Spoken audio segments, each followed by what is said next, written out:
You're the real me. So I'm trying to tell you. I'm not me. I'm you. I'm you. Oh, you're me. What's up to the 22,000 grimdark enjoyers of my channel, and welcome back to another thematic list build. This one is for a very popular Chaos Space Marine Legion, a legion that is very traitorous. Or are they very loyal? A legion known for their preparedness, and for having backup plans for their backup plans. It's a thematic list build for the Alpha Legion.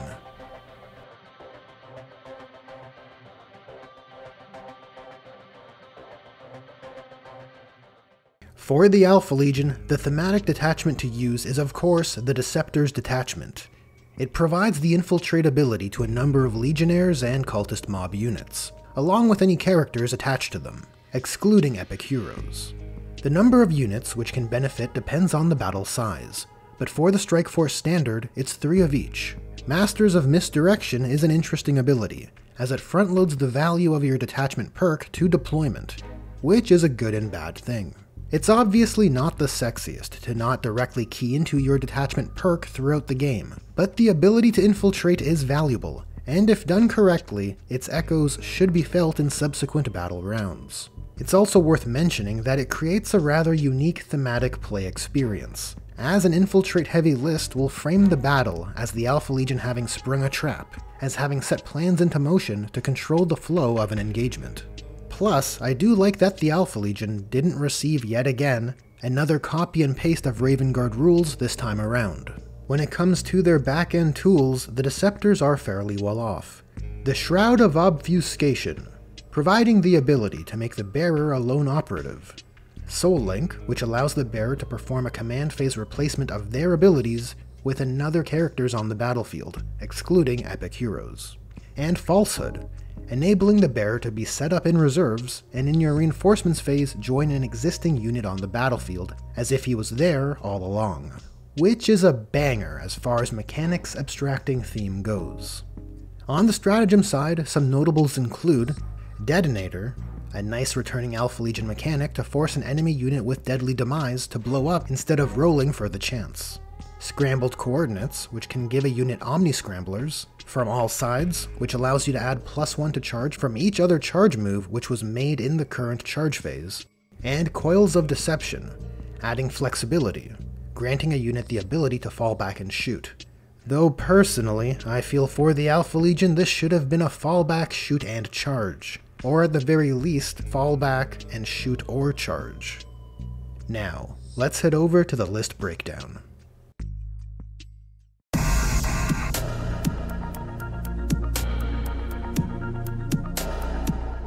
Given that the Deceptor's Detachment is focused on infiltrators, it makes sense for those units to serve as the foundation of this list. Deploying forward are 3 units of cultist mobs, 2 units of 10, and 1 fat unit of 20. These are your expendable mortals, designed to screen and make it a pain for your opponent to push into no man's land. Sure, cultists aren't all that tough, but denying your opponent leveraging their scout moves and mitigating their first turn of movement means they won't be poised to score primary in round 2. And so these infiltrating goobers take away 1 out of 4 of the opportunities of the enemy's capacity to score primary beyond their deployment zone. And with a big model count like 20, that big squad can really spread out, as they're able to make great use of the Relentless Pursuit stratagem, allowing them to reactively hem in a key target or area. And thanks to their ability for the Dark Gods, if they tow onto objectives in no man's land and you go first, they'll sticky those objectives for you too. Leading the big squad of 20 cultists is a Dark Commune. It provides the big squad with a once per battle offensive booster, but really it's the 5+ invulnerable which can really skew the math, making those 20 bodies much harder to shift. Hobby time. Alpha Legion really should have an elite mortal operative type of unit, and so I suggest using the Dark Commune to represent that. Take a unit like Tempestus Scions, use the Prime for the Demagogue, give 1 an esoteric weapon like a Volkite Blaster and a Vox Caster to represent the Psyker, use the Banner guy for the Icon Bearer, and give 2 guys melee weapons.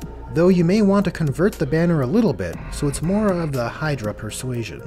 And you can narratively spin this unit to suggest that it were these operatives who arrived in advance, to organize this rabble of cultists under orders from their Alpha Legion masters. Next, we have one last cultist mob unit, taken at its minimum size. These ones are here to sticky our home objective, and can then screen or bugger off on side quest secondaries from there. Now we can move on to the Legion proper, starting off with 3 units of 5 Legionnaires, all infiltrating. All units are equipped identically, champions with plasma pistols and accursed weapons, 3 Marines in each squad with bolt pistols and chainswords, and 1 taking a heavy melee weapon. Position them to reinforce those No Man's Land objectives, or they can be poised to reflip objectives in No Man's Land, since the mere mortals will inevitably be cut down.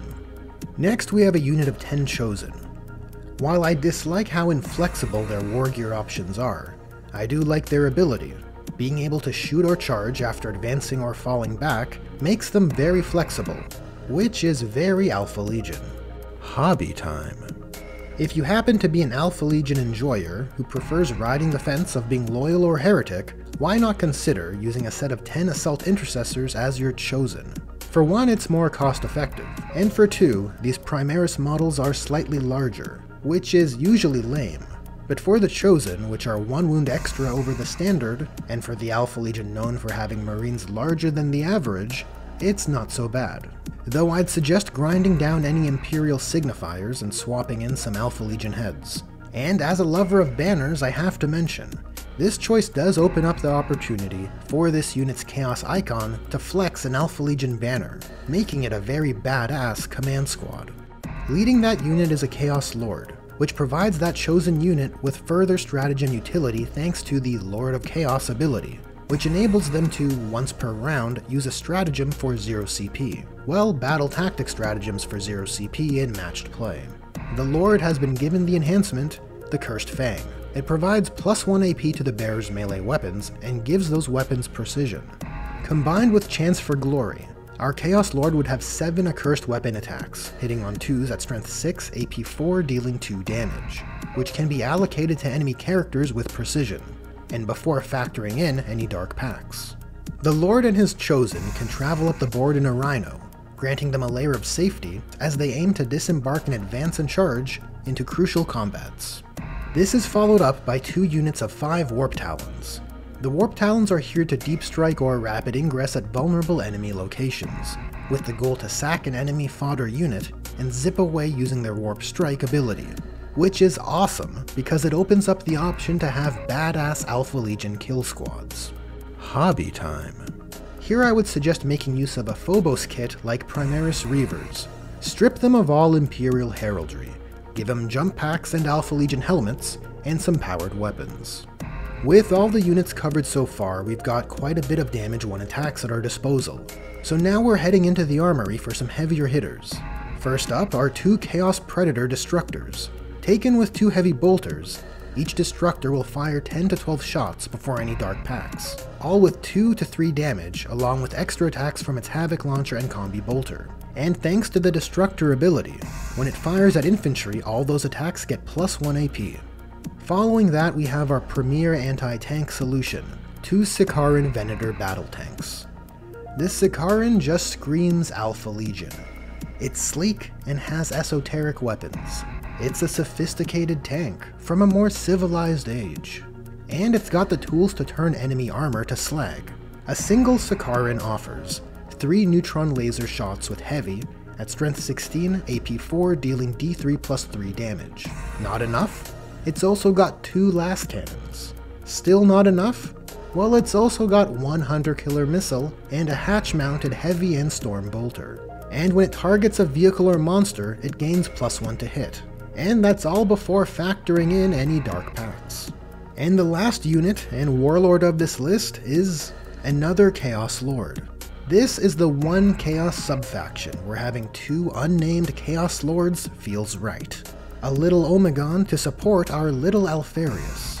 Our warlord has been given Falsehood, which can allow him to join whichever unit of legionnaires is most advantageous mid-battle. Whether it's to provide stratagem support using the Lord of Chaos ability, or if it's to leverage his might using Chance for Glory. And that's the list, and wouldn't you know it, it happens to clock in at 2,000 points on the button. a real show of force of how meticulous and prepared the Alpha Legion are. It's got our 6 infiltrating units and is designed to corral and restrict the enemy options in the early game. And if leveraged properly, it creates a kind of dynamic that does feel like your opponent has stepped into an Alpha Legion trap. And I'll close out this list review with one last hobby time. I've opted for accursed weapons everywhere I could take them, as I think this affords a unique flex for the Alpha Legion. Rather than modeling chaos-looking weapons, I would opt for making use of Xenos melee weapons instead. The Alpha Legion aren't above leveraging superior Xenos weaponry, as alluded to in the Cursed Fangs flavor text. I'd suggest making use of some Eldar, Necrons, and Votan weapons for just that.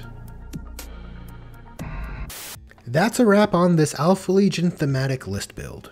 If you enjoyed this video, there are buttons for liking, sharing, and subscribing. Thanks for watching, and a special thanks to Julius Maximus, as well as my other generous patrons and channel members. Lately I've been doing hobby live streams, and currently I'm in the midst of a possessed arc for the Wordbearers. So if chill hobby jams are your thing, join in, and let's get those projects done. Anyways, thanks again for watching, and I'll catch ya in the next one.